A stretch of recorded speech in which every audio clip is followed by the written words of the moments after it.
10% of a face hugger. I'll have the soup. I'm Sam. La cucaracha, coming out of your butthole. I'm Jackie. It's pretty weird, and then it's pretty horny. I'm Justin, and this is Silent Night, Deadly Night 4 on Stinker Madness.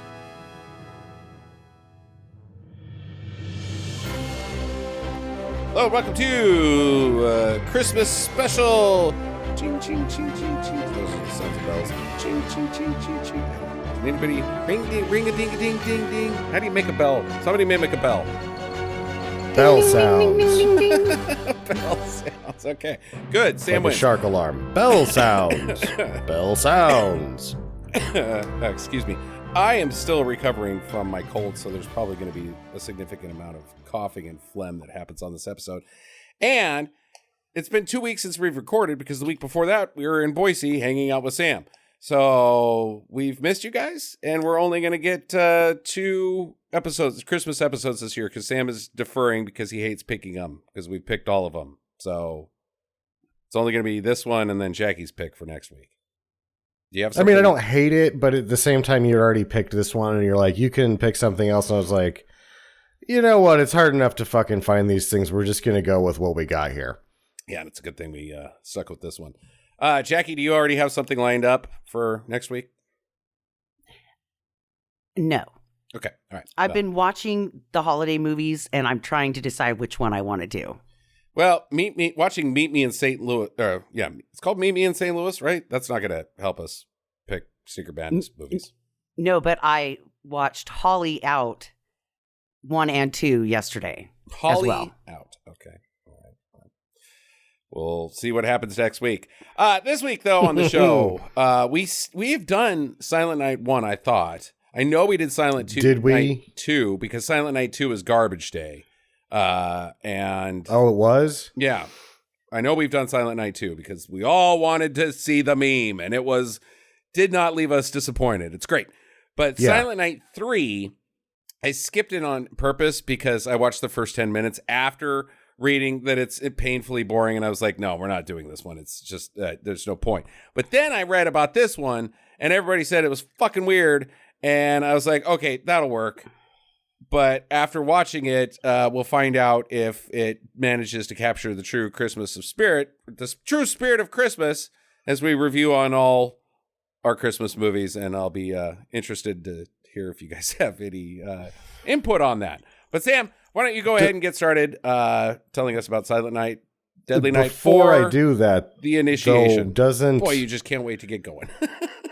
No, I was trying to back up to 3 because 3 has like horror movie Hall of Fame Bill Moseley in it, doesn't it? And it still manages to suck? Yeah. I've never seen it. It's supposed to be boring. Okay, that's too bad.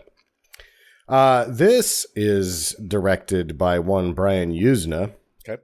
who worked with Stuart Gordon on Gordon's first sort of wave of films, Reanimator, From Beyond, and Dolls.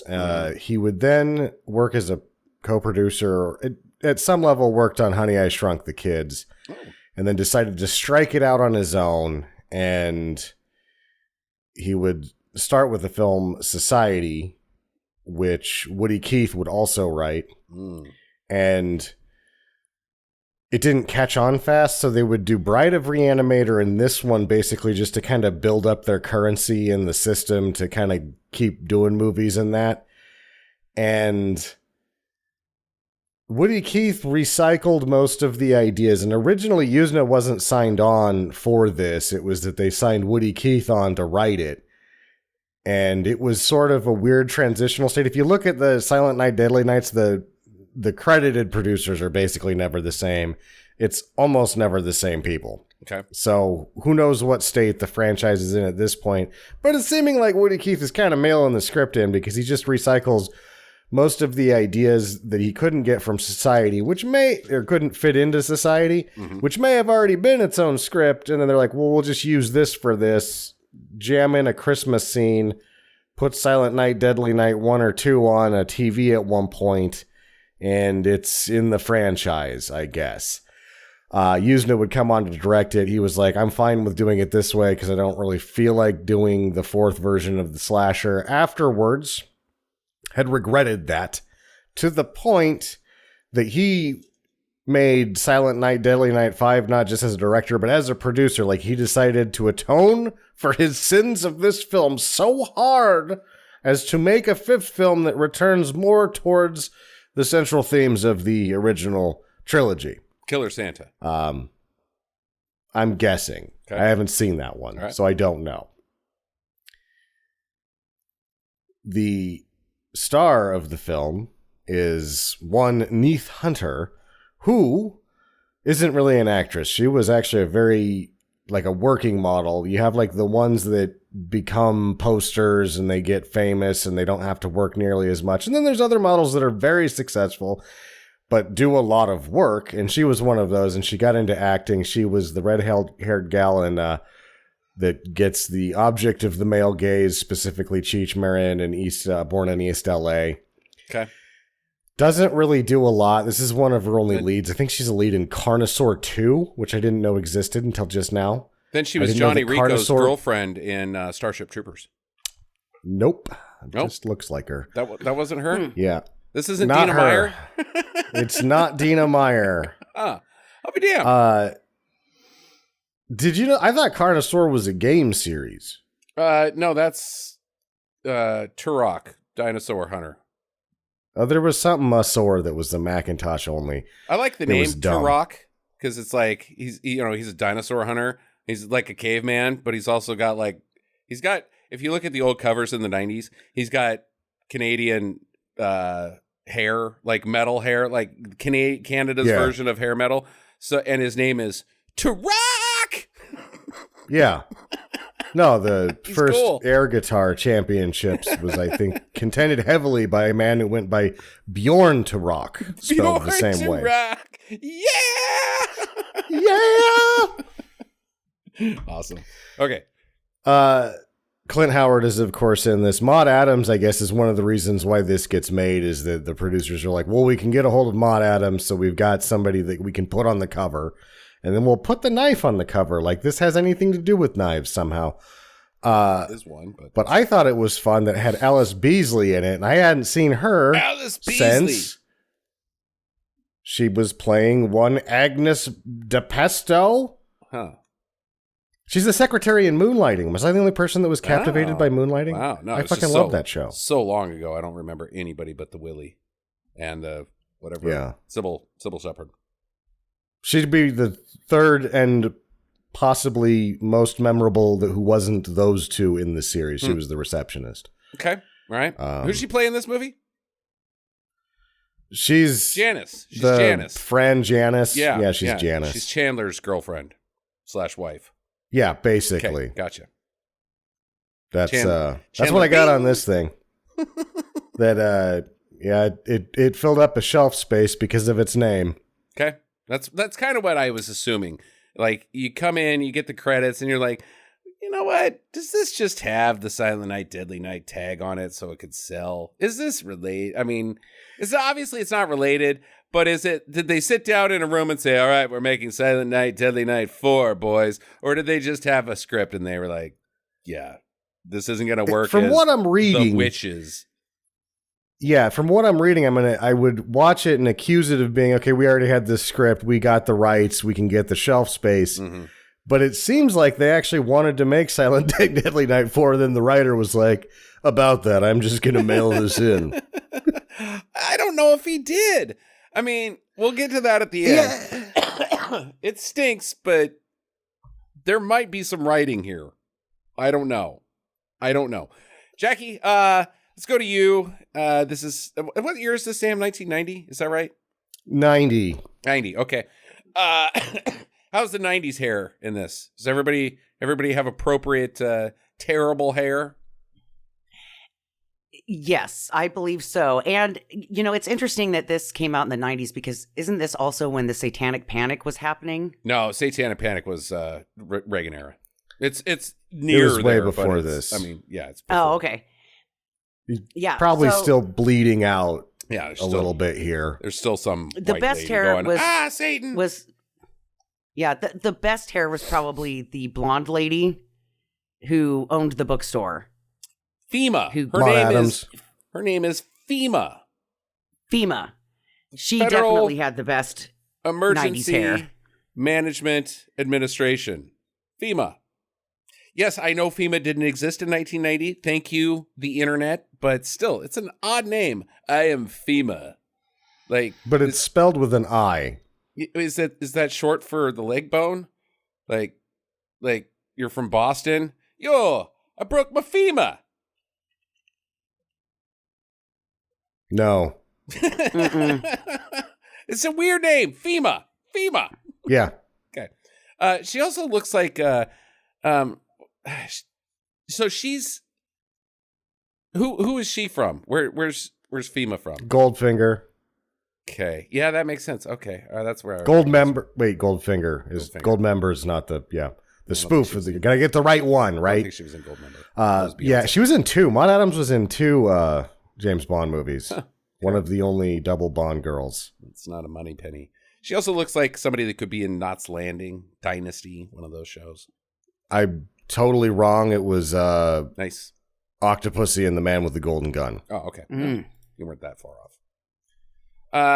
And our lead, what's the actress's name again? Neath Hunter. Neath Hunter. She's got. Do you want to call her a redhead or a ginger? That's the hair dye. Oh yeah. What's her natural color? Yeah. I think she's brunette, but Okay. I did forget something that's moderately interesting only because of connections. Connections. Neath Hunter is from San Francisco, even though the modeling agent and modeling whisperer, so many models came from this man that discovered her. He started his own school of modeling, and I guess she's and this may or has been his second or third, or maybe it was his first. I don't know, but either way, she was discovered by one John Casablancas, and we know more of his son Julian. Julian Casablancas from The Strokes, right? Yep. Nice. Yeah. I wonder if that's Connections. I wonder if that's his mom. It's not. Hey, Julian, mom's a babe. Maybe it is. I don't know. I had an interesting discovery on this. I don't know if you looked at the entire writing credit list. Richard N. Gladstein was uncredited on this, in IMDb at least, for coming up with the story. He went on to do such things as become the producer of The Cider House Rules, Finding Neverland, The Bourne Identity, Reservoir Dogs, The Hateful Eight. Guy had a pretty successful career despite coming from this possibly. Yeah, possibly. He was maybe Possibly. his contribution was like, I don't know, witches are cool, right? And then they wrote a movie about witches and they penciled him in. So who knows? But I thought that was interesting. Yeah. We're ready to get into this. Oh, the makeup artist is a fairly significant fellow as well. Should be. He has a real name. It's like Jiho Itomi, but it's Screaming Mad George is what he goes by. Okay. And he would go on to do all sorts of awesome fucking movies. Yeah, I'm surprised he didn't work more with Stuart Gordon if that was the connection. Like From Beyond. No, I think it's ex post facto, but okay. He was Big Trouble in Little China, Predator. There you go. Good stuff. Space Truckers. Space Truckers. All right. Choo choo. Okay. Yeah, Arena was pretty fucking wild. Yeah, it's got some good makeup. This one's got some good makeup in it too. It's just fucking weird. And let's get to the weirdness because this is a... Oh boy. Joe Gitani, I should at least say his name right. Luigi Mangione. But Screaming Mad George is what he goes by. All right. Okay. So we start out with some Charles Band style music. I thought it was Charles But Band. didn't Richard Band do the music? A guy named Richard Band did. So who's Richard Band? Charlie brother? Charlie Band's brother? Because it's very... Jackie keened in on it and was like, this sounds like made for TV. And I'm like, but that's because it's by Richard Band. And then I thought, wait a minute. It's his brother. Okay, Yes, he all does right. the music. Yeah. There we go. Very Puppet Masters, crummy, gentle music that Sam likes for some reason. I fucking don't talk shit about Charlie or his brother. I don't know how to describe the music. It is iconic, but it's not good. It's not bad. It's like it's sparse but competent. Okay. All right. So we open on Clint Howard. He looks like a hobo guy, and he finds he gets a found burger. Hey, found burger, mine. No pickles. Yeah. With a bunch of ants on it. Yeah. We should preface this movie is gross, just straight up gross as well. It is gross. Like it does everything it can to be grody, and that's fine. Yet at the same time pales in comparison to the grossness of a Stuart Gordon film. Yeah. Like if a Stuart Gordon film is level 10, this thing like is clawing at level 4, but maybe not getting there. But still pretty. It goes out of its way to be pretty gross. Like it steers towards the gross. Okay, so he finds a burger. He's like, yum, street burger. But then he sees a flaming lady. She's up on the roof. Her legs are on fire, and she's like, "Aye!" And she jumps to her doom. So it starts out with Clint Howard eating a found burger and a woman bursting into flames and jumping off of the building. And I'm just like, hot shit. Yeah. This is starting out hot, and it started out way too hot. It's okay. All right. Well, I think it keeps up the pace pretty good. However, we do need to put a pin on this because I didn't think about this. This doesn't work. Let's go back to this later. This can't happen. It doesn't work. He work. shouldn't be down there. He shouldn't be down there. Okay. And he's only upset that there's no cheese on his found burger. Well, then, so the lady squats on the pavement, and she doesn't have any legs. I guess they got burned up because the movie tells us that she spontaneous combusted, but only in her waist down. Yeah.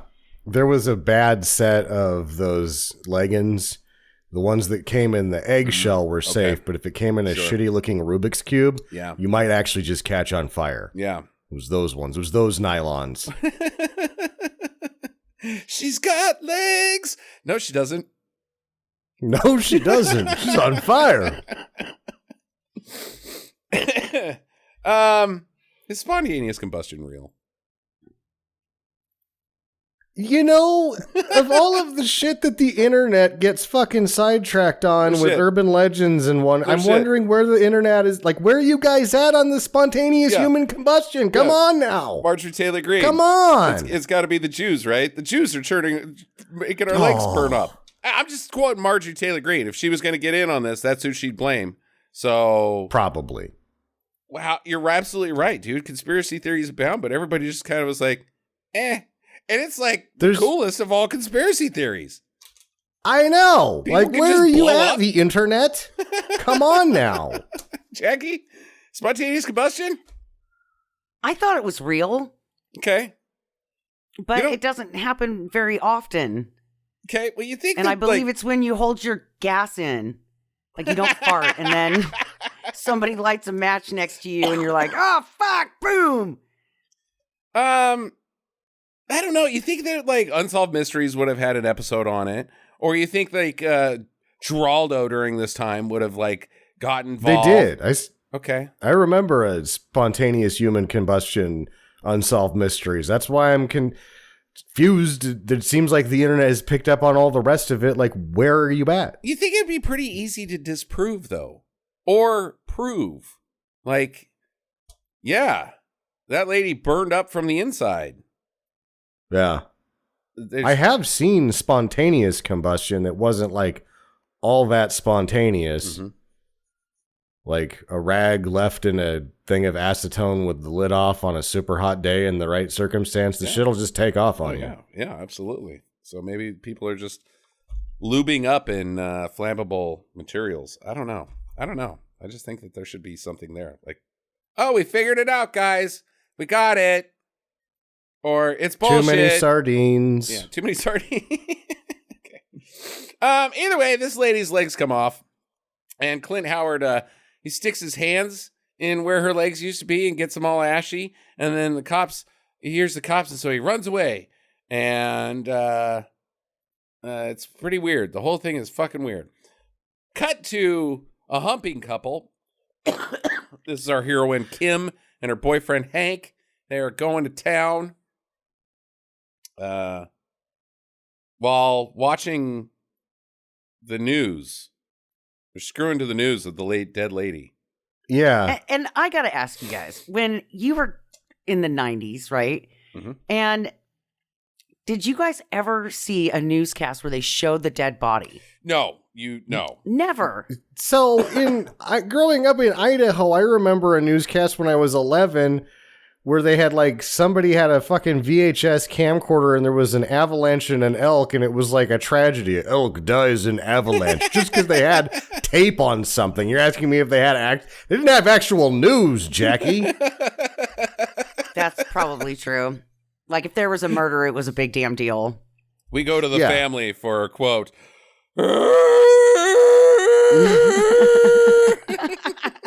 Yeah.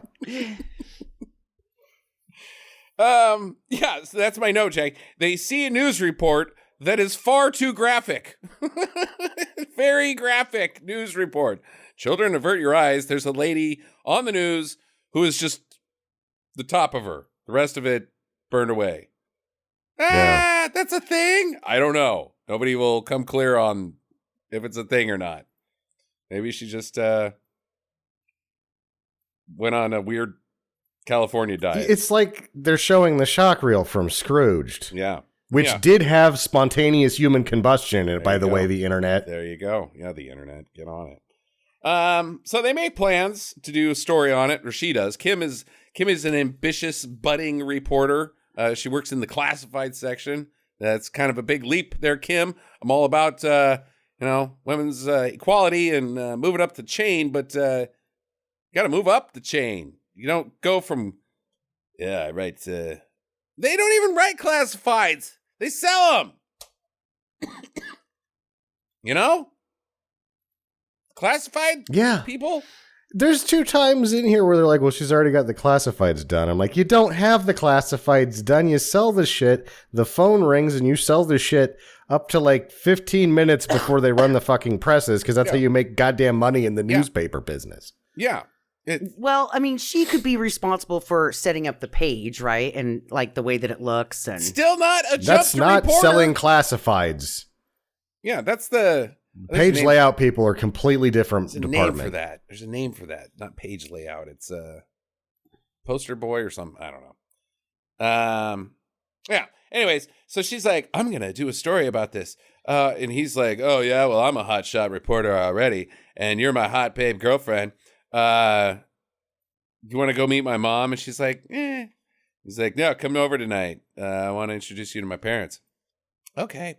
So she goes in to the office and she's like, hey, I want to do a story about this. And she gets the 90s are given to her instead. She's told to go make coffee.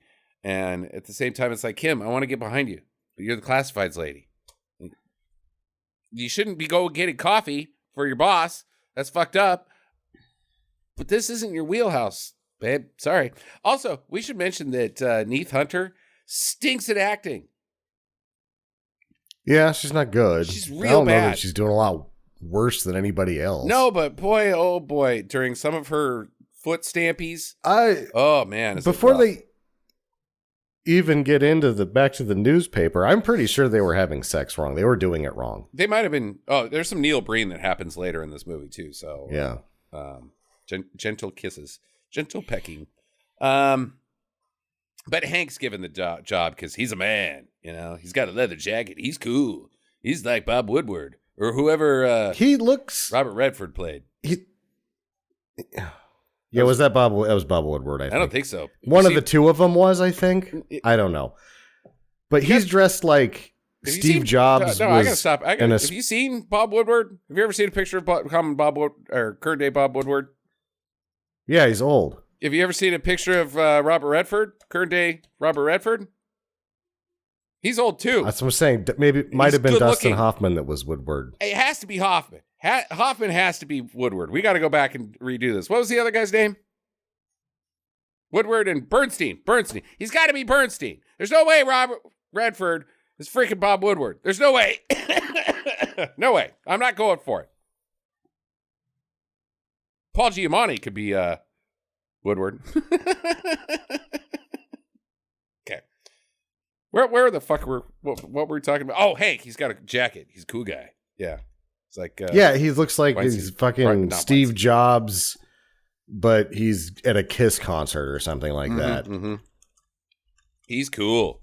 He gets the job. You can go do a report on spontaneous combustion, and then we'll bury it. No one will ever know the truth because I guess they don't want you to know. The internet. He's really dressed like if I was a store owner and he walked in, I would just point at the sign that says that I have a right to refuse service to anyone. Get out of here. You're not even a hippie. I don't even know what you are. Get. Well, she starts freelancing, and she goes to the scene of where this lady fell down and got squished, and she takes some nuts from a very bloody butcher. Hey, lady, what are you doing? I'm investigating spontaneous human combustion. Oh, yeah? You want some nuts? Yes. Well, she was trying to get the nuts, but she couldn't. And then he showed her how to work the machine to get the nuts out. Uh-huh. And I thought for a minute that he was only speaking in haiku, but they seemed like they couldn't keep it up. And so that dissolved entirely through this little dialogue sequence. Okay. Either way, he gives her a handful of bloody nuts because this guy is covered in guts. Yeah. He's bloody. He's making a mess back there. He's not a good butcher. It's not what you want to have all over you. In fact, it's not like you get a cat. Oh, I'm your local butcher. Okay, back these cattle in.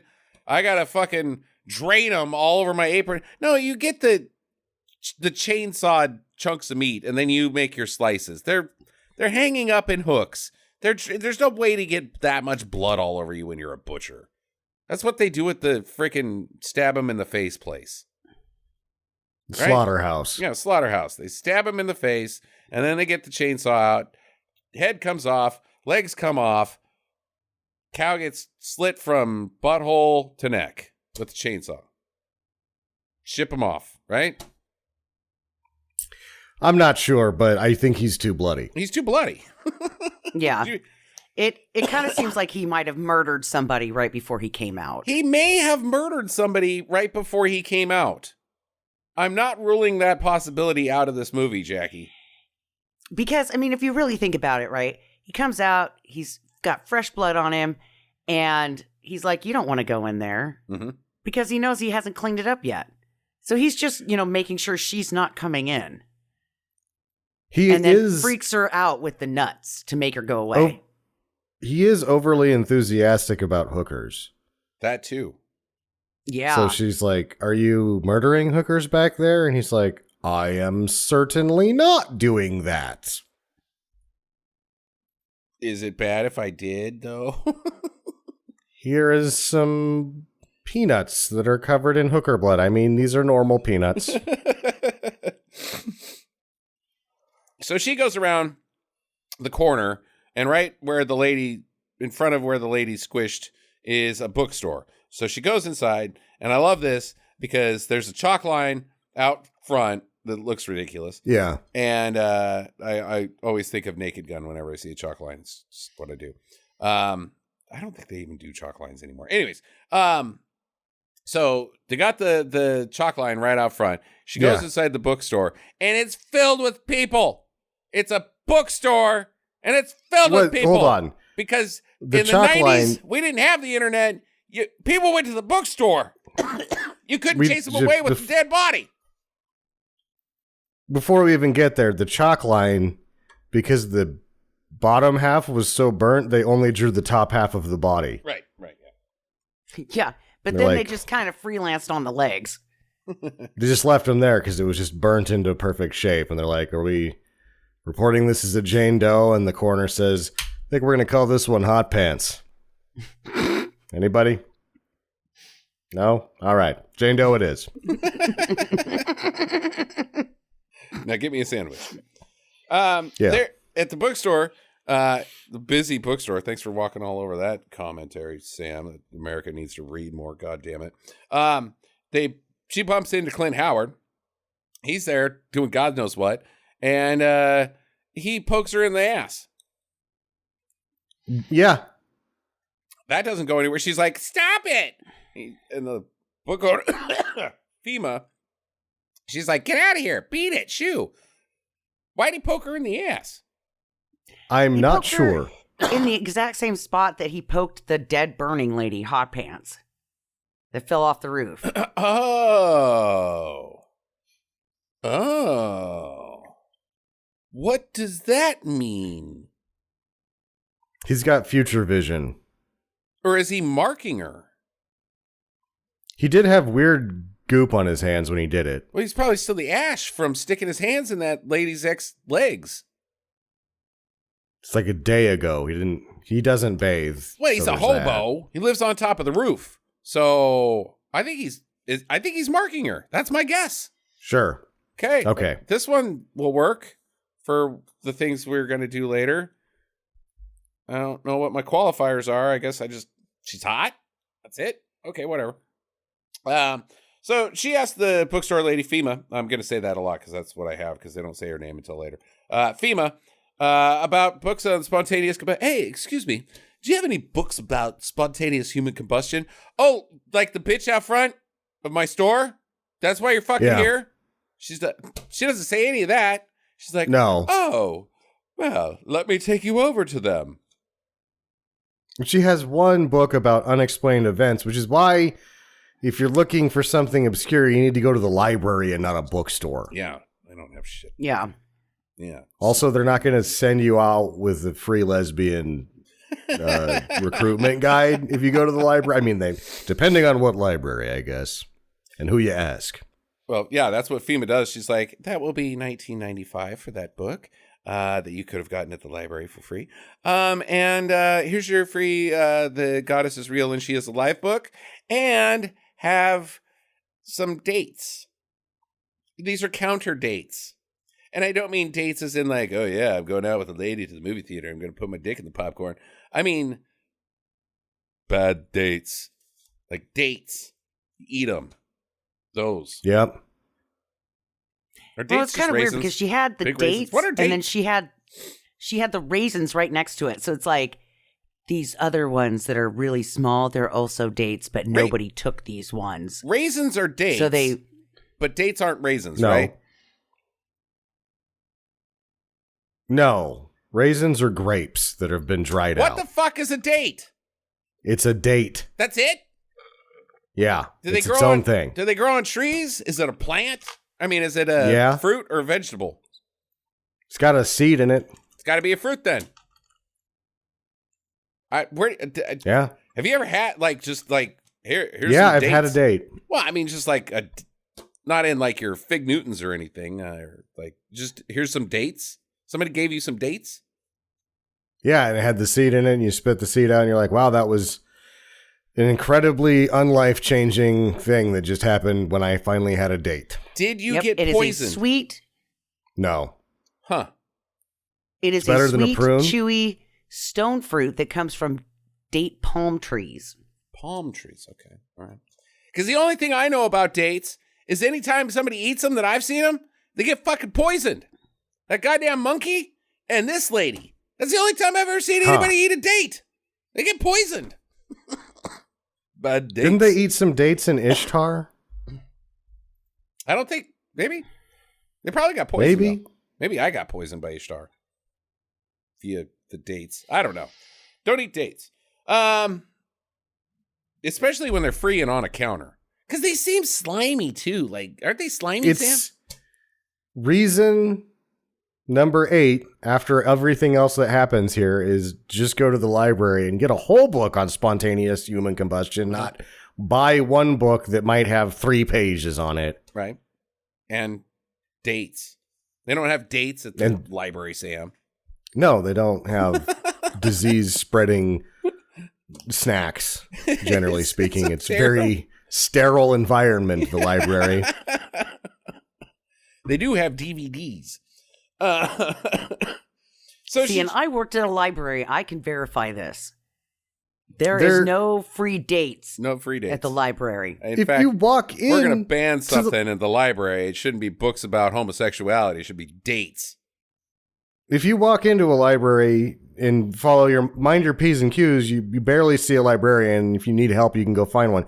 If your foot is entering the door and you're holding like a beverage or a sandwich, you're headed off by 3 librarians like, is that food? You cannot bring that in here. The one time I did that, I actually saw the lady just peek her head up from behind one of the bookstores. She was wearing like one of those, what do they call those, sniper suits, and she had a blow dart and she just went, yeah. And into the neck, I was out and I woke up in my house.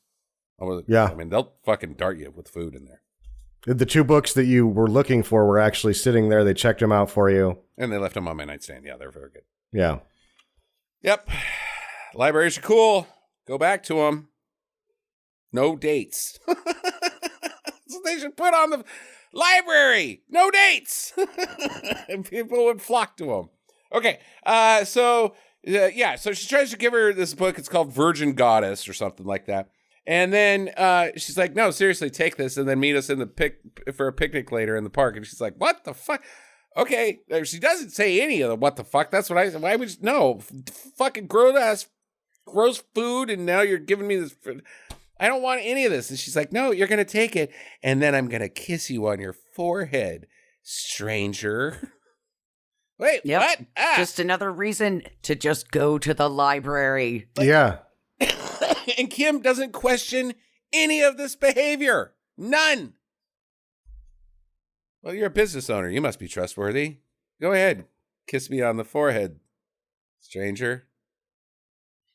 After you give me lesbian propaganda and invite me to your ladies only picnic. Uh-huh. Red flag. So she goes upstairs to the roof, and there's fucking memento mori all over this place. Like, she sees a skull in the stains on the roof. I saw Jesus and Cristiano Ronaldo. I saw him there too. And then she closes the door. There's a skull on it. It's all over the place. Okay. What you saw Cristiano Ronaldo? Yeah. That's what people see when they look at stains. But he was on the sidelines with a bad hammy.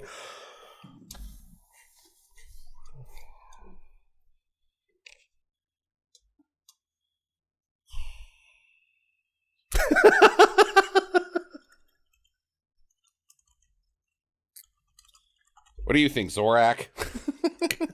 Zorak says blink, blink. Okay, so she climbs out onto the ledge, and it's weird. Like, she's like, oh, I gotta, embody the spirit of this person and to imagine what they went through so I can write no, you belong in the classifieds. You're a bullshit. This is not your shtick. Oh, I've got to feel her spirit.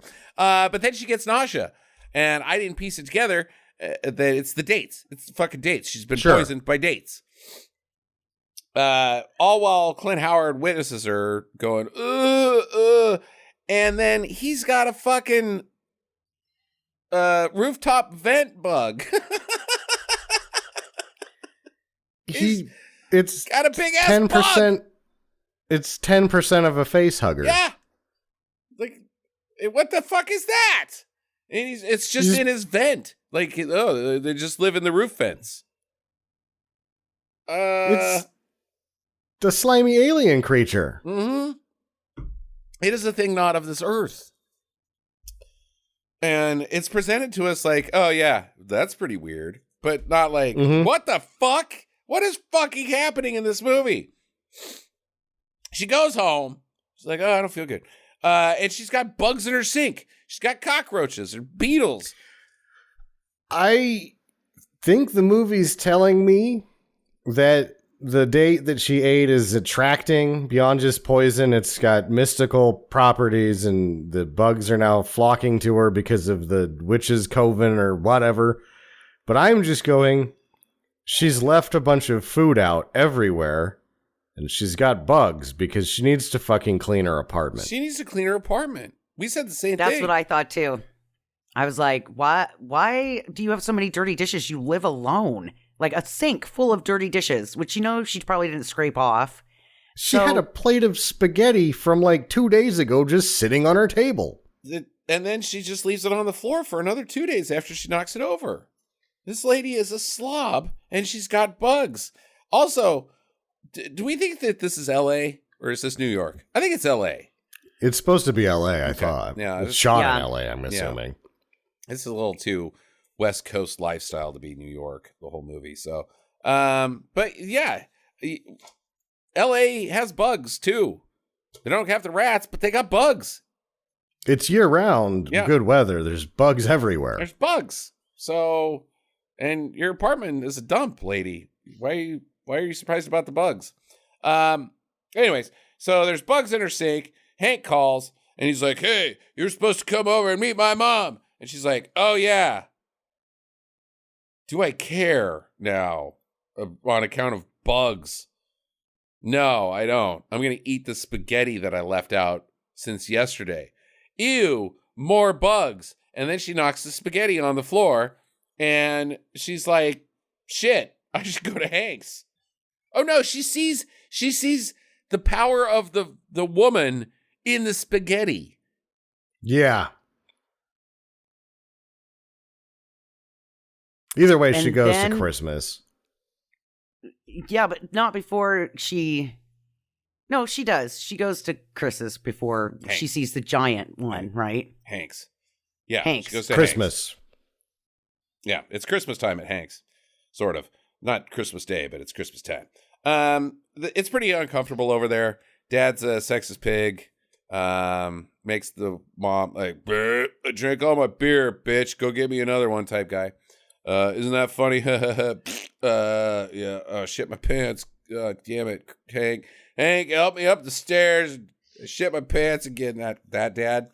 And they also late in life accidentally had another kid that's Justin Bieber. Hey, that doesn't make any sense. That kid the actor's like 16, but I think he's playing a kid who's like 10, and he's also Justin Bieber, and also Hank is like 30. Yes. And we're like 50-ish, maybe 40. I don't know. I don't know what's going on with this family. But it's not good. It's uncomfortable. She doesn't like it. And so she splits. And then he's like, "Hey, babe, where are you going? Let's make out." She's like, "Ew, that was weird inside, and now you're horny. Stop it." Mm-hmm. And also, you stole my job. And she's like, or he's like, "Well, you work at the you're not a reporter." She's like, "Oh yeah, well, fuck my job, fuck my attitude, and fuck you." Yep. Put stampies away, and it's "Eat shit, you Jeep driving son of a bitch. I'm taking this Fox body Mustang out of here." It's pretty awesome. Her little temper even though we were made for each other vehicularly speaking. Yeah, right. And also, Neith manages to totally screw up this entire scene, but they're terrible acting, and I love it. Mm-hmm. So she goes home, and inside of her home is a dog-sized cockroach. She only goes after it for a little bit and gives up pretty early. Well, because she looks at the spaghetti that she put on the floor, and it's a hand. It is... Yeah. It's spaghetti fingers. And that comes into play later. Sam, did you watch... kind of. Everything, Everywhere, All at Once yet? Yeah. Okay, the spaghetti fingers... Yeah. I love you. Hot dog fingers. Hot dog fingers. I love you. It's what I thought of here, but it's spaghetti fingers. The spaghetti has formed a hand shape, and it is living. It's a living spaghetti hand. I'm fixated on the fact that she's half-assing her pursuit of this giant cockroach, and beyond half-assing it, she hasn't even turned on the light. I'm like, do yourself a favor, turn on the light, be able to see what you're chasing, and be able to see if what you're chasing is about to be chasing you, and get the fuck out of there. But she's not doing either one of those things. Well, because she gets sick again and barfs, but she's. Does she barf from the date, or was Mom's cooking real bad? I think she walked into an apartment that hasn't been cleaned in a month. Okay. Right. There's mold and fungus abound, and just 2 breaths later is like, yeah, the spaghetti was the catalyst that really pushed it over the edge. She saw a cockroach the size of a small dog horfing down a hand-shaped piece of spaghetti. Was like, oh, God. Spaghetti says, I'm alive not by the power of witchcraft, but because your place is a shithole. It is a shithole. She just tosses up all those little smokies she had at Hank's house. That were a family recipe, Sam. It's, what a recipe. It's a tortilla on a little smoky. Pass that one down, huh? And then she lays on the floor next to the door, and the giant cockroach antenna comes in through the crack on the door and, like, kind of pokes at her, but doesn't ever touch her. And then that's the end of the fucking scene. She wakes up. Yeah. The giant... That's all we see of the giant cockroach. It is not part of this movie. They made a giant cockroach. They used it here. She made and then that's a giant cockroach. She made a giant cockroach by letting it eat all of her food for years on end by never cleaning anything. They called an exterminator. He'd be like, I've seen this before. You need to fucking get off your ass and clean this place every once in a while. I don't have time. I'm a busy reporter. Yeah, sure. Yeah. Well, okay. Not too busy to make a fucking cockroach smorgasbord in here, are you? Here's the news. Your place sucks. Breaking. We now go to Wolf Blitzer. PU.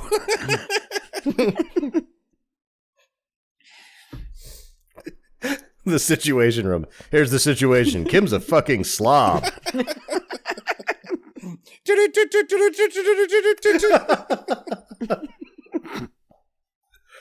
Here's the rest of the story. Get a fucking broom, bitch.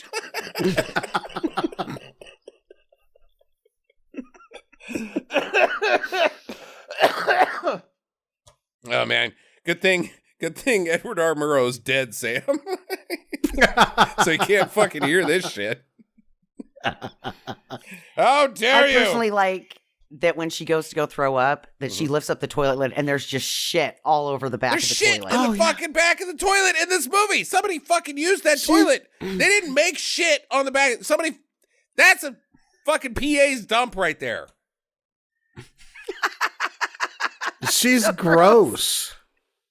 This whole movie is gross. Okay, whatever. So morning comes and her friend Janice, she stops by and Janice says, let's go through the timeline here. She goes in, a lady blows up and she goes to work and says, I'd like to report on that. They tell her no. She goes to the scene. She gets drugged on a date. Then she meets Hank, which is the same day, because at the beginning of the movie, we know that it's the same day because they're humping. They see the news. Hank says, let's go see my mom tonight. She goes to her mom. She comes home from mom, barfs, passes out. Her friend comes in and says, well, your boss is really pissed that you didn't show up for work. So she slept an entire day on the floor. Well, she's like, do you want to ride to work? Like, they're not that late. She doesn't ever say, you've got puke on your shirt. You got puke on your shirt and you slept on the fucking bathroom floor for an entire day. Also, when I came in here, giant cockroach. Yeah, I mean, if I'm Janice, I like walk in, I see what's happening, Mm-hmm. And then I just get on the horn to work, and I'm like, can I talk to Eli? It's Janice. Yeah, no, she's fine, Eli, but I walk in here, and she's got barf on her shirt, so she probably needs a day or two off. Like, on her shirt. She's not good. The toilet is covered in shit, too. God. So then she goes to that fucking picnic instead of going to work. That I guess was yesterday or today, because the timeline's all screwed up. And they're like, oh, hey, how are you? And there's like an old lady there and a couple other chicks. And it's like a book group. That's what that reminds me of. Like, oh, we're just fun ladies that like to go to a pretty setting, and then we talk about what Oprah recommends for us. That's what we got going on here. But instead, it's a coven of witches. I think. And a pretty small and shitty one, too. Yeah, right. So, what's your recommendation for this week there, Brenda? Well, I think we should worship the devil. Did Oprah recommend that? Who gives a fuck? Hail Satan. This Oprah, we're still behind Sally Jesse at this point. Oh, yeah, it's true. It's Sally Jesse. So they discuss Lilith, the Adam's first wife. Lilith is actually the villain in Diablo 4. Yes. Yeah. She's kind of a bitch. She kills everybody. And spontaneous combustion. That comes up too. You know, every time I think about Lilith, I always think about people's legs blowing up. And their whole body. Because sometimes your legs blow up and sometimes like it's your arm. And then the whole time, sometimes your whole body like burns up. And then Kim, she's like, I'll have some of that wine. So she drinks like a sip. And then she's like, oh, I'm passing out. Okay. And then FEMA fucking gives her a Neil Breen kiss. Like not a... She almost misses. Like, barely got there. It's fucking weird. And then she just passes out from God knows what. Before having some minor hallucinations. And they just leave her there and go over by the... Over there. Lake and start talking about... She's like a pond. There's like a pond there. And they're like, let's go talk about weird shit by the pond. Yeah. Hey, who's that guy? Hank's like, hey, I'm here. At this place. This doesn't make sense that I'm here. Get your ass up. You got to go to work. And she's like, I'm fucking stuck. It's like, wait, have you been drugged? Did these women drug you? And then Hank calls the fucking cops. They all go to fucking jail. But she's instantly sober. Like, yeah. No side effects from being drugged. She's like, oh, I have to go to work? Okay, bing. She's good. Well, maybe the witches were like, abracadabra, no more druggy, because they were like, oh, dude, there's a man coming. So they undrug her. Phallic symbol. There is a bit of Summer Isle in this movie as well. Sure. Don't you think? So she goes to work, and boss is like, hey, Hank said that you're a pretty good reporter. I wouldn't have guessed that, considering you've never had any training or education, and all you do is take phone calls from people who want to sell their couch. But anyways, yeah, go ahead and help him with that spontaneous mumbo jumbo thing. I don't know. Sure. Internet. You're on the even story. Fucking talk about it, so I don't even know why we're printing anything on. Should fucking talk about space lasers or some shit that people actually want to read about. And I talked to your neighbor across the hall, and they said that you had to be preoccupied with something because you've never cleaned your apartment once. Yeah, that's yeah. Who's there? Okay, so now she's a real reporter. She's got a hat and everything. Yep. She's got a news fedora. I love it. She had the reporter's hat sitting. Oh, God, someday, she rushes home, gets her fucking news cap. I'm surprised it doesn't have a little card in it that says press. She's got a little matching jacket. I'm a gumshoe. No, you're a fucking class. You're not even the reporter. He's still the reporter. You're just the photographer at this point, lady. She's carrying around a file that says LA and then an I symbol. Yeah, she works at the LAI. She doesn't. She's actually got a second car that was a 60s Fiat 500 that she drives now. Yeah, right. Yeah, of course. Yep. She's a reporter, Sam. So they go back to the rooftop and they look around, and then Hank's like, yeah, sorry about my mom's the other night. She sucks. Anyways, you're looking good. And then he eats her face. Mm-hmm. Just eats it up. It's like her mouth is gone, her nose is gone, most of her jaw, because he just mowed down on her face. While what's his nuts is watching? Isn't Clint Howard watching all this shakedown? Yeah, I think so. Yeah. And he's like, all right, well, I got to go. You coming back with me? And she's like, no, I'm going to hang out a little bit later. So he leaves. And then the camera pans out and she's standing on a spiral. Mm-hmm. The woman's power symbol. And she didn't notice. I'm just going to see if I can find something interesting around here. Did you look down by chance? Okay. So then she visits FEMA at her apartment, and she's like, oh, hey, you do live here. Yeah, come on in. You want some tea? I put rocks in mine. She's like, I'll take some with rocks. It's bad. This tea doesn't taste good. Mm-mm. Starting to and feel then it gives crappy. her the diarrhea cramps, and she's like, oh, God, I got to shit. She's like, you're not using my toilet. I've been told about your toilet, ma'am. But then she's like, I think I'll have some more of this tea. She just keeps drinking the tea because things are fucking getting weird. FEMA's like, I once had a daughter. She was taken from me by my husband or something. She says something like the daughter's no more. She was like, I did everything to make my daughter like me, and I forced myself on her, and she was like, I gotta get the fucking out of here. And then I realized everything was Bill's problem, and it was his fault, not mine. Bill. Yep. That's the gist of that conversation. Bill.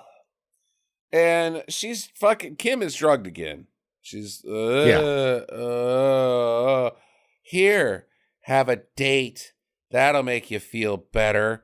And then Kim looks at the date in her hand, and it's turned into a bug, and she gobbles it up. Now, this is the third time that this same woman has poisoned her. Yep. Mm-hmm. And she just keeps doing it. Like, she's not going to poison me this time. I think she's down. I'm very, I question everything that Kim does. I think she might be down with all of it. I don't know. I just do whatever. Yeah. She eats the bug. It's not a bug. It's a date. Yeah. Or is it a bug? I don't know. But she thinks it's a bug. And she's like, she fucking chows it down. And that even just makes her sicker. She immediately is like, stomach pains. Here, just lay down. I'll give you weird kisses. And then the other ladies from the picnic party come in. And they're like, let's get her naked. So they start stripping her clothes off, and old lady puts ass on her. Oh, ash on her. She puts some ash on her. Yeah. Put her on the old glass. ladies don't have balls, and so instead of teabagging her, she just puts her saggy ass over her eyes. Fruit bowl. So then Clint Howard puts a bug. Oh, Clint Howard puts the fucking giant bug in her tummy. Mm-hmm. This part I don't really understand because it takes forever to get going with the one. They pulled the punch and they didn't show it going into her, which I know saves some money, but at the same time, there's been so much other gross shit in here. I don't know why they didn't make it just this gross. Mm-hmm. Stuart Gordon would have made you watch the bug crawl into her stomach. Probably.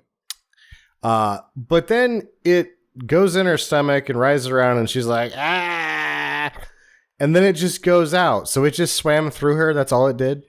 Okay. So here's what I've got. He looks at her and says, "How can you speak if you have no mouth, Mr. Anderson?" And then she's like, she doesn't have a mouth. And so they put the bug in her. And then they let it. Oh, no, I guess I don't have a process. It just crawls out of her mouth. That's it. Yeah. It just goes up there. They keep saying, like, let your fears out. Uh-huh. Let it eat your fear. Okay. Or some shit. And then that's supposed to be like, she doesn't have a lot of fear because obviously she's on your couch again. Well, it's actually eating my trachea, so... Yeah. Not my fears. It's kind of added. It's a fucking 18-inch bug inside of me. It's adding to my fears. Think of the pornos that this woman could do, though. As why does she get her mouth open to get this bug out?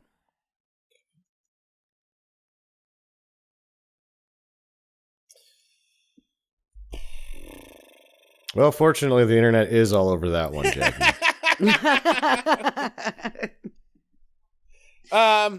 So then Clint Howard it goes on the floor and Clint Howard chops it in half. Like, wait, I thought you needed this bug for something. He's like, I do. It's guts. And so then he dumps its guts onto her face. What the fuck? What the absolute fuck is happening? How does this do anything other than marginally injure her? Marginally?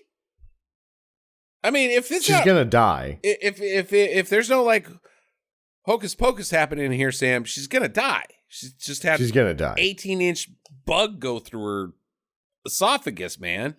She's dead. It's a chest ripper. You know? Doesn't work. Yeah. And then he's like, oh, you just had this go all the way through you and come out your mouth. Bug cocky on your face.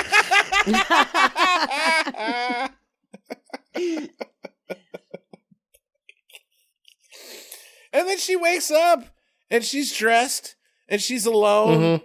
Like the whole thing was a fucking dream. But then the other ladies come over or, block her from leaving. And FEMA says, no, I want you to be my daughter. You have to replace my daughter that is not here. And Kim is like, oh, yeah? That's cool. Hey, is that your daughter over there? And they all look, and then she runs out the door. And she goes back to her place. Hank is there. Being weird. He's in his whitey tighties and in a bed shirt, like he's a cartoon character. He's Ebenezer Scrooge in this movie. So I think he lives there. I think that's Hank's shit in the toilet. I think this is their apartment, which doesn't make sense. It conflicts with a lot of the other things in this movie, but it's very much like it's seeming like Hank lives there during this scene. Or at least he has keys, because she rummages through his pants and then takes his key to her apartment away. Well, things right here get weird and then they get horny because she does this key thing. She chucks him and he's like, what the hell is happening? Then she goes to the bathroom and starts she fucking breaks the mirror, gets a bottle of pills and tries to swallow it. Hank's like, oh my God, what has happened? No, you need help. And then she's like, do me. And he's like, all that stuff a minute ago, I just kind of forget about it. And it's now seemed like he's under some sort of spell. That she fucks up her apartment in gross ways even more because she grabs some newspaper and tries to flush it. And you're like, that's not going down. Right. And the movie's like, it's not, because now the toilet's just overflowing all over the bathroom floor. And there's bugs everywhere. There's more bugs here and in she's this like, scene. do me. And then she's like, I want to rape you. Yeah. When you're sleeping. So just shut your fucking eyes and pretend like you're sleeping while I rape you. He gets sleepy too. Like, that's what he does. Like, Mm-hmm. I have to take you to the hospital. You just tried to kill yourself. None of that is like kind of just like, okay, yeah, do me. But not, it's so fucking weird. And then Clint Howard's there. He walks in. And he just sits on the end of the bed and turns on the TV. Mm-hmm. And she's still going right after it. And what? Oh, he watches some Killer Santa movie and he laughs at it. I think he watches the first one. I think he's watching. The footage was too good looking. Okay. Yeah. Maybe not. I think that was filmed. Killer Santa. And then they freak out. Hank and Clint fight all over the fucking apartment. And the bathroom door gets stabbed because Kim's in there going, because she refuses to run out the fucking door. Sure. At some point, Janice calls. She dives for the phone. She's like, Janice, help me, call the police. Clint Howard grabs her. And then Hank, he's a little fucked up. He pulls Clint Howard off of him. And then she hides under the bed. Even though, like, it's in full view of Clint Howard. She's not hiding. She's just... No, she's not. There. And then Hank gets stabbed up pretty good. Yeah, he gets stabbed to death. Lots of punctures. Lots of leaks. And he drops on the floor dead. Janice comes in. Kim, are you here? And then, Janice is in on it. Inside Janice. Inside Janice. She's like, oh, it's okay. He's with me. So you should go with him. And Kim's like, okay. She's not resistant now at all. She's like, okay, I'll go with him. Mm-hmm. It's fucking weird. So he puts her in the butcher's freezer. The meat storage, meat locker. I don't know what you call that place. And then things get weird. And then they get rapey. Mm-hmm. And then you got to wonder how many times did she get hit in the face with that penis nose? He's got Clint Howard, all the ladies are there. And he has an orgy nose with a 12-inch dong on it. Yeah, orgy nose. That's a good way of putting it. But it's not a very good one. It's like a... paper. It's a papier-mâché dong nose. It was either made by a third grader or a drunk lady. Yeah, it's weird. I'm not real sure about this scene either. I mean, I'm pretty sure it's rape, but it's also implied that she's a willing participant. Not really. No, Once it starts, she's pretty raped. She's screamy, but she's been screaming this whole movie for other reasons, and she willingly went with him. And he seems also like he's not real down with it, and the witches are for it. There's some question marks. He's at the end of the day, it's mad uncomfortable, but because they're rubbing oil and stuff on him, and it's almost like he's getting a bath. Yeah, he doesn't like that part of it. Yeah. Also, the rest of it he's fine with. Yeah. Don't give me a bath, ladies. I don't know, man. It's fucking weird. So then she wakes up, and I'm just gonna read what I got. She wakes up, and vag goop fuses her legs together. No. She births herself is what I think happens here. Oh, yeah. Okay. She births herself. Yes. How am I not myself? That's just what they say in the movie. You have to birth yourself. She births herself. Herself. Which would have helped the viewer out if you saw like a skin sack that looked kind of like her afterwards. It's me. So it's like molting? She molts? Kind of, yeah. Yeah, because she wakes up as a mermaid, and then it's like she kind of rolled around in the birthing to get her legs, and she's like a mermaid or something, and then she kind of cracks it like, okay, I'm good. Birthing over. Huh. And the butcher comes in the next day after she passes out, and he's like, "Yeah, get the fuck out." Mm-hmm. Wait, but then I guess his Get sister out. or his wife is in on it because she's now in the movie for the rest of it. Yeah, true. So I have questions. A bunch of goop came out of my vag, and then my legs got fused together, and either I birthed myself or I became a mermaid via vag goop. And he's like, "I don't care. You out." Yeah. You're done. Got to go. You go now, is what he says. Yeah, he's pissed about it. Like, yeah, I've seen it before. Don't care. Give me back my butcher shop. I got some hookers to murder. It's so bizarre. Okay, so she goes to the bookstore. She's like, okay, well, after you forced a man on me and then I gave birth to myself, according to Sam, I'll just go say what's up. I'll just go back to your place after you abducted me and forced me to have sex with the guy that lives on your roof. Did she go there first, or did she go back to the newspaper and found out that she has Hank's job now? I don't even remember that scene. Yeah, she goes back to the newspaper and everybody's like, "Hey, Kim, congratulations, you're Hank now." And she's like, "But Hank is missing." They're like, "No, he just left town." Oh, no, that's at the Christmas party. That's later. Okay. So she goes to the bookstore. FEMA says she doesn't need a man now. Yeah, she doesn't need a man.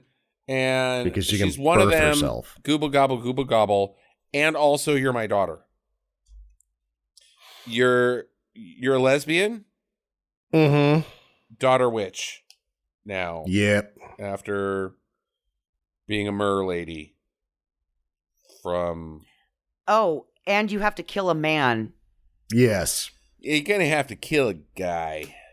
But it can't just be any guy. It's got to be an 11-year-old kid. It's got to be a 16-year-old Justin Bieber who's actually 12, 11, somewhere in there.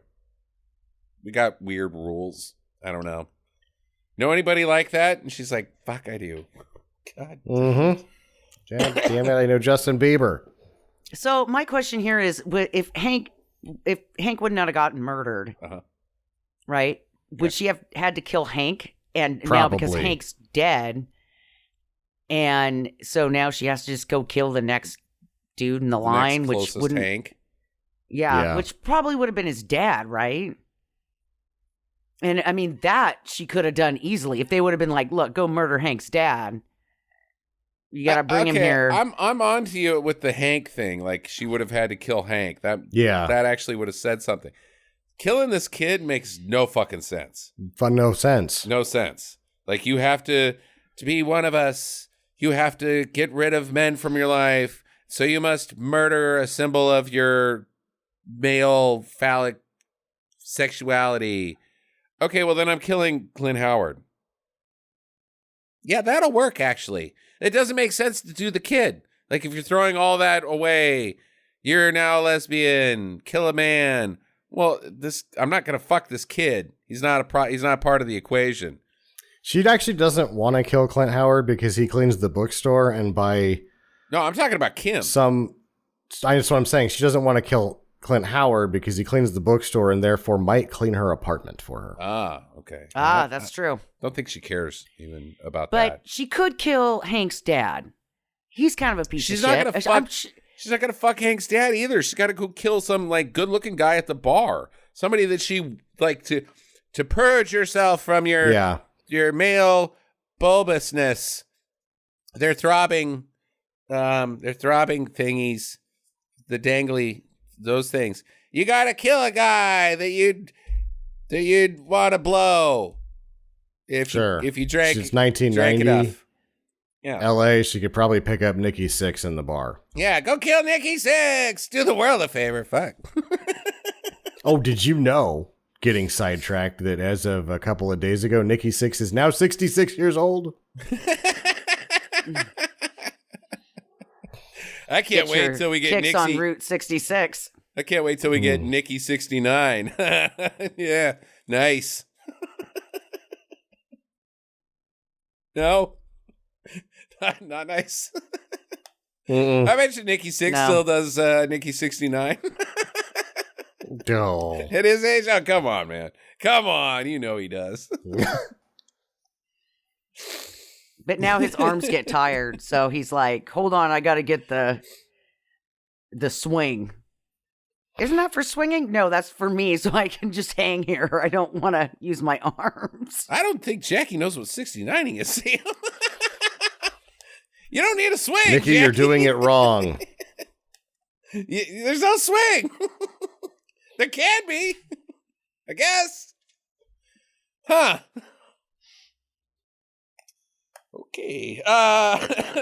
So instead, she calls the cops.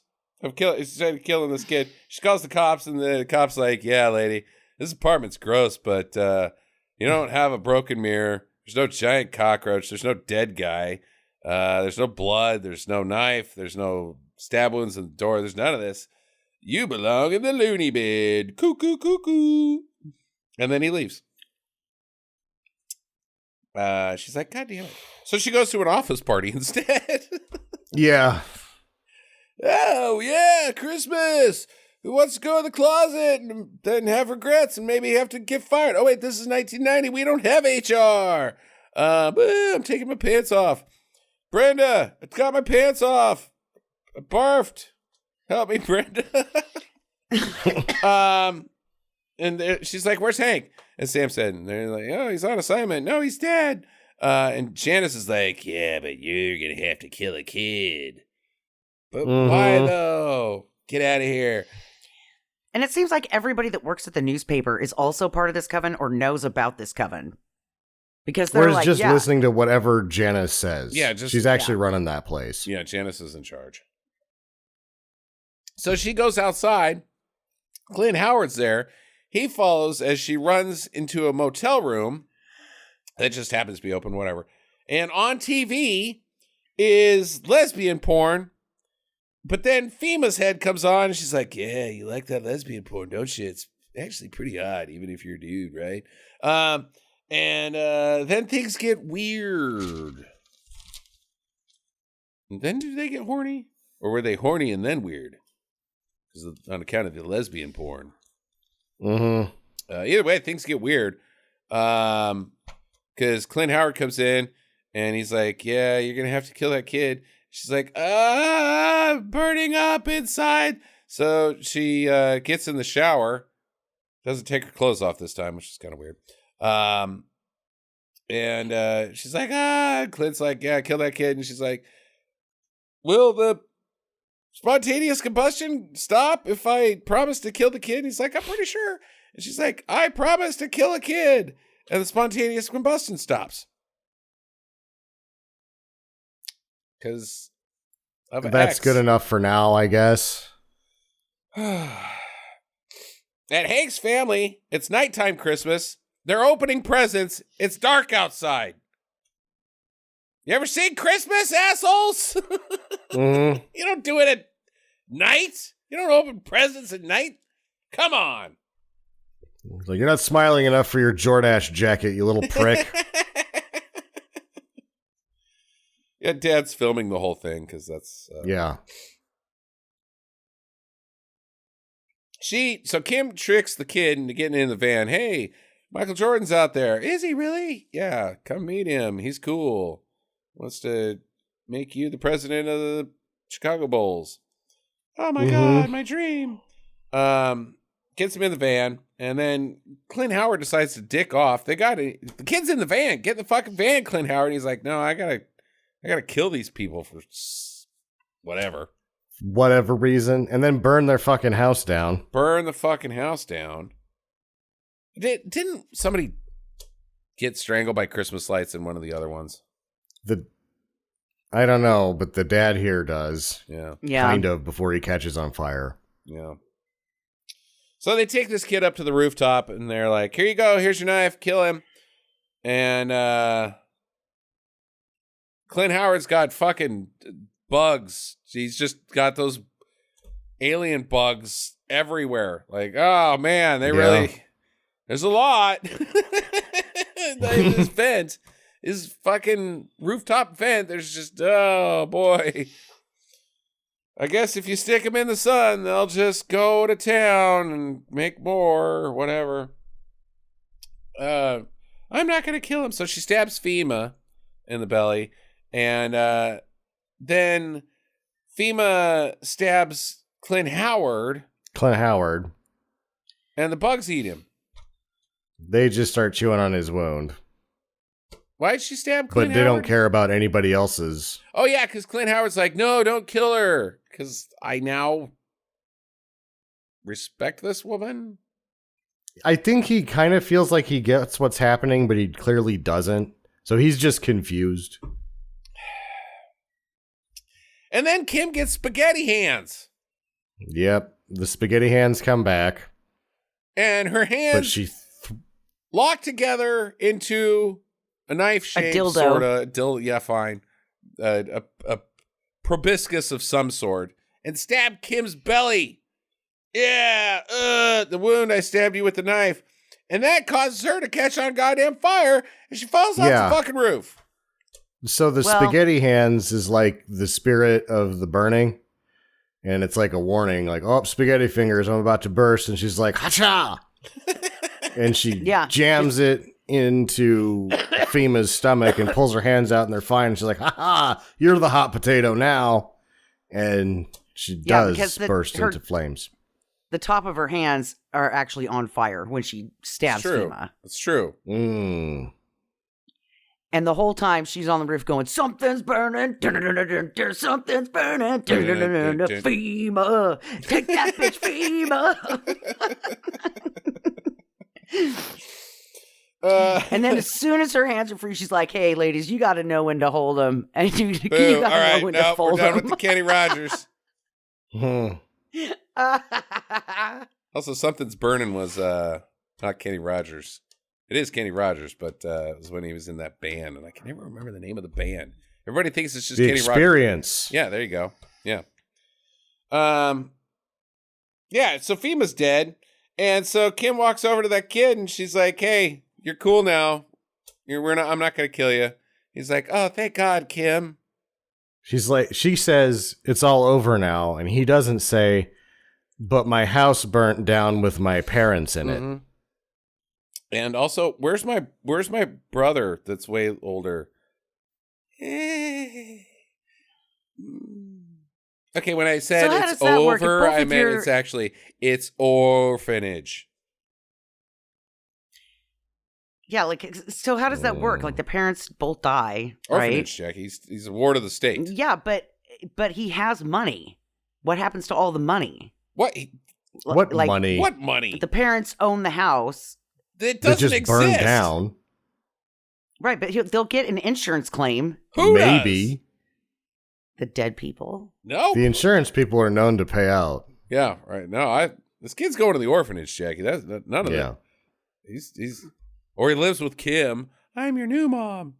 Wait, according to the movie and the rules of all this, we're gonna bang later. Like not today when I'm a little kid, okay? So not make it weird. Yeah. But eventually I'm gonna be 18, and so you can't be my mom. So maybe she takes him in and she grooms him to be the next Ricky. Yeah. Yeah. That's all that can happen here is that she's now their leader. Yeah. Yeah, that's all that can happen here. And he's the next Ricky. Merry fucking Christmas, everybody. Mm-hmm. Then they all stand on the roof and they hold hands and they're like, do do do do do do do. Oh gosh, God bless us, every one of us. And then they push him off the roof. Fuck him. That kid sucks. That kid sucked. He looked like Bieber. We can do better than Bieber, right? Mm-hmm. I mean, I'm really hot, said Kim. I'm a model. This guy? All right, questions. I mean, oh boy. Who even believing? So the bugs can't just come from the vent hole. They have to come from somewhere, right? Okay, so this movie's European title, Sam, is Bugs. Huh. There's not enough of them for it to be called that. So I think that the bugs are significant. Are they like I don't know. I see, that's okay. Shit. I gotta ask my question first. Is there a hidden message? Is like when you watch this movie, you're thinking, I think these guys are just making up as they go because none of this fucking makes sense. It's just ka-ching, ka-ching, ka-ching, ka-ching, weird shit. But like if you think about bugs in a sense, of deeper meaning, like there's the putrefaction of things, maggots, the flesh, eating the dead. They're usually associated with disease. And same with witches, in folklore, witches are not broomstick ladies. Fucking fuck off, Bette Midler. They're Jewish women who, live out in the woods. They're too poor to live in town. They're outcasts, and usually they're diseased. Sure. With the bugs, they got the bugs on them, and all that fucking non-folklore. It's not. What's the opposite of folklore? It's like where folklore comes from, which is just fucking blatant racism and being horrible to each other. So I think the bugs are part of the coven, Sam. I think that they're created by the witchcraft. Okay. I think it's a That's symbol. all they can do is make these gross bugs. The coven? Yeah. Oh, I think they can do a lot. They kill a bunch of guys, Sam. That doesn't involve magic. That involves knives. It's knives. It's knives, but they're doing stuff. They're getting stuff done. It's bad stuff, but they're getting stuff done. But their magic just makes gross giant bugs. Did you not see the spaghetti hands? It was feeding a gross giant bug. Point B is a gross giant bug with any of the magic that happens here. And maybe catching on fire if you're not making gross giant bugs. Giving birth to yourself? I mean, that giving birth to yourself. Yeah, that's something else. They got fucking useless powers. Completely fucking useless. But I think they're pretty powerful witches. It's just. Sure. That's dumb. Yeah, it is dumb. Oh. Okay. So were you asking if there's a deeper meaning? Yeah, I think that is there okay, a hidden so here's message? what I can tell you. If there was an attempt at a deeper meaning, because they do mention Lilith and the casting out and all of this business. Yeah. But by what the movie says, if there's a deeper meaning, the deeper meaning is if you float through life like a lump of crap and just do whatever, that will probably catch up with you at some point. And when it's time to save your ass, do that and don't worry about anything else. You're talking about Kim? Kim is the lump of crap? Yeah. Okay. She doesn't clean her apartment. Okay. She just does whatever anybody tells her to. She screws Hank just because he's there. And then when it's time to save her own ass, she just does that. Yeah. There's not really any... She doesn't really care about the consequences of now being whatever sort of rebirth super version of herself she is. She just knows that when it was time to save her own ass, she did that. Now, Jackie, you're a lady that 500 years ago would have been burned at the stake. Do you see a hidden meaning?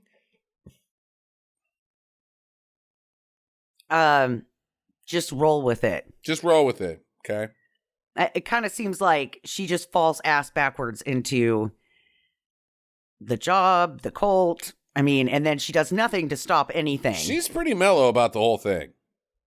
Yeah. Yeah. She keeps going back and getting poisoning. So she's just living an experience and she doesn't really care what happens to her.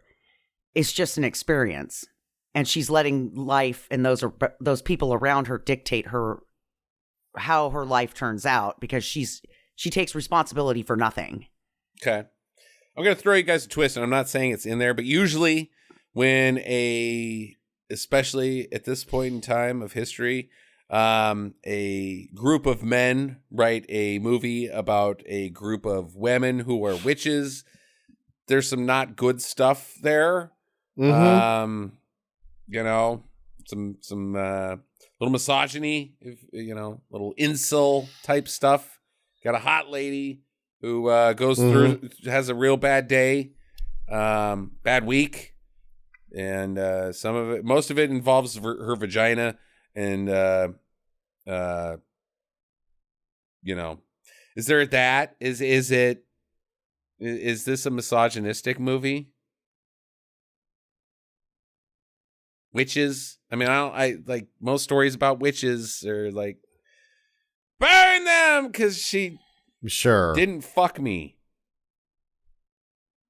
She probably would have fucked him if he would have asked. The writers? She probably would have fucked the writer. I'm talking about the movie, the writing, the story, Jackie. Is this the message? Is this... If it was going for that in that level of, say, symptomatic meaning, it missed that boat too. Okay. All right. Okay. Yeah, I agree. I don't know. Kim goes through some stuff, man. She goes through some real fucking shit. Yes, she does. Maybe more so than any character ever on this podcast, including the guy that got turned into popcorn. I mean, that's going through some stuff, but Kim went through some fucking shit, man. She went through some... She gave birth to herself. Who does that? She was raped by a hobo. That happens all the time on Sneaker Madness, Jackie. She gave birth to herself. That's never happened. She went through some shit. And she's like, whatever, man. I'm from California. Everything's groovy with me. Hand me a joint, bro. It's just fucking weird. This whole fucking movie is weird. Does it capture the true spirit of Christmas? No. Unless the true spirit of Christmas is looking out for number one, but just barely. Looking out for number one, enough not to die. Enough not to die. But Christmas. Anything more than that, no. Just do whatever. Yeah. Yeah, I thought about it last night to see if I could tie it together. Like, there's the pagan stuff about Christmas that people don't, understand, and obviously witches, paganism, and all that. But I couldn't make it work. Christmas is just a fucking byproduct in this movie. Like, it doesn't. No, this is not a Silent Night, Deadly Night movie at all. It's Bugs. This movie is just called Bugs. But barely. Guys, anything else? We didn't figure this one out, did we? Did we try to? So I think they needed that denouement where she's running the newspaper and the leader of the coven and all that, and that he becomes the new Ricky, but he doesn't have to actually be a hobo. But what is the point? What is the point version of their coven? 2.0 of the coven is better. But she was like so haphazard and just like a victim of circumstance through all of it that you don't even really have the ability to do that. No, and the coven serves no purpose. These women don't rise to power at all. She owns a fucking bookstore, and God knows what the old lady does, and God knows, and like at some point the old lady, when she, like during the rape season I thought the old lady got like grody and stuff. There was other women there that were oiling too. There was extra women involved. But like somebody was like gross. She had gross face, I thought. Yeah. So there's no perks. Like, nope. Just be lesbians. God damn it. Just be lesbians. It's fine. Everybody's happy with you being just lesbians if you're lesbians. You don't need to do all this other shit. Just be lesbians. God damn it. Fuck the 90s. Because, shit. They're going to kill us, guys. You keep pissing them off, they're going to kill us. That's what I think the movie's saying. That's why I think it's a little misogynistic, is it's like, look, these bitches are going to fucking kill us, man. They're trying to get rid of us. I don't know. That's my thought. Isn't that what men believe right now? That women are trying to force their way into power, and this is not a new thing. You know? I guess. I don't really give a shit what men believe right now. give a shit about how much pizza I want to eat. That does it for me. Yeah. Okay, I guess we're ready then. Final recommendations. I'll start with Sam. It's not exciting, and it's a little slow, and it's kind of boring at points, but it's so fucking screwy and weird that it's a do. It's a barely do for me, because I was a little bored through it, but it's just, what the fuck happened here? Yeah, you should probably watch this one. Jackie. Yeah, I'm going to agree with Sam. That was exactly my take on it as well. It was just weird, and like, if you've got a fetish, if you're into some weird sex shit, this is a movie for you. What's the fetish, or not? Jackie? What is the fetish? Goop. Giving Goop. birth Just to yourself? Goop all over. Just goop everywhere. Okay. You like goopy shit. This is your kind of a movie. Do it. Okay. All right. I don't know if anybody's jerking off to this one. No. Yeah, I'm going to give it a do. I actually enjoyed it. I was not bored at any point in time, but I can understand why you guys might be. It just gets weirder and weirder and weirder and weirder. The dialogue stinks. The acting stinks. The shots stink. But at the same time, I get what you're saying about the boredom. There's also like, it's not just like a Wicker Man-y feel because of the content, but like the pacing is also a little bit of a Candyman feel. Like, it's shot like they wanted to have that sort of mystery, like she's, trying to piece this all together, that there's this elaborate plot and she's going to crack the code. But then that just fucking falls off the rails when Kim starts barfing in her apartment and there's giant bugs, and it's just a bad movie. Yeah, in terms of the pacing falls apart at the 3/4 point when they continually just start fading to black and coming in at a new spot because they're like, we can't even pace the end of this out. No.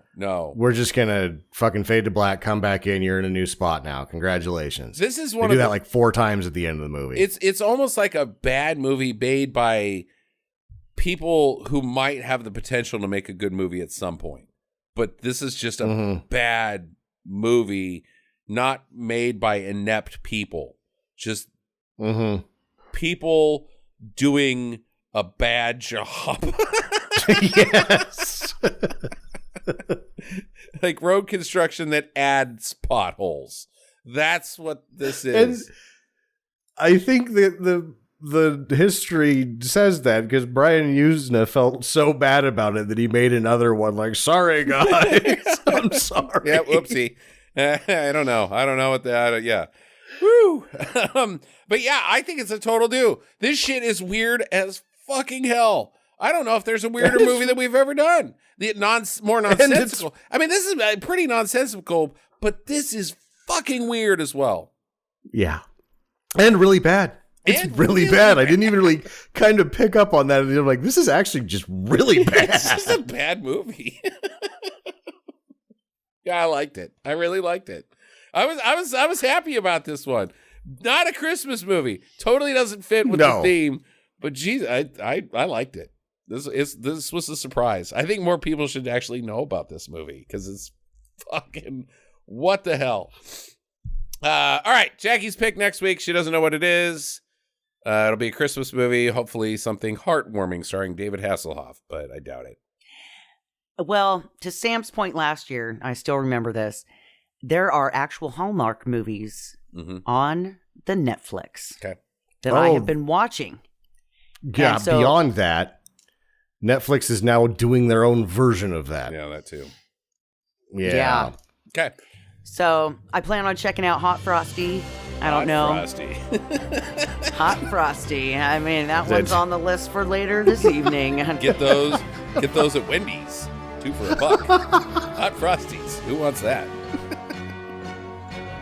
Okay.